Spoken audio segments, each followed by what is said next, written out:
It was a quiet summer evening at the lake, the kind of evening where the golden sky melted into the glassy water and time slowed down just enough to breathe. My daughter and I had set up a small campfire by the edge of our private dock, roasting marshmallows and telling ghost stories like we always did on long weekends. It was a tradition that brought us peace, especially after a year of stress and uncertainty. The crackling fire, the sweetness of toasted marshmallows, and the sound of loons calling in the distance, it felt like pure therapy. But as always, that peace came crashing down the moment Karen arrived. She lived two properties over and had self appointed herself as the unofficial HOA president, even though our lakeside neighborhood didn't technically have a homeowners association.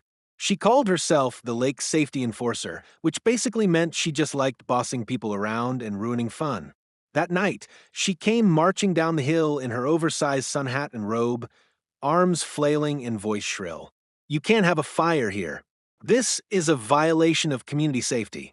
You'll set the forest ablaze," she screeched, even though we had a fire pit that was both legal and approved by county guidelines. I calmly explained that I had the permits, that it was on my property, and that it was contained, but Karen wasn't hearing any of it.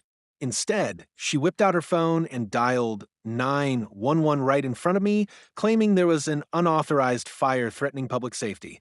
Minutes later, three sheriff vehicles and a fire truck rolled in, only to discover a man, his daughter, and a Esmore's stick.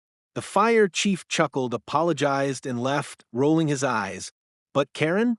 She doubled down, yelling at the officers, trying to get me cited. That's when I had enough. You see, what Karen didn't know was that I also sat on the board of the local water utility district, and I knew her property had long been on borrowed grace due to unpaid dues and illegal irrigation lines tapped into a shared well.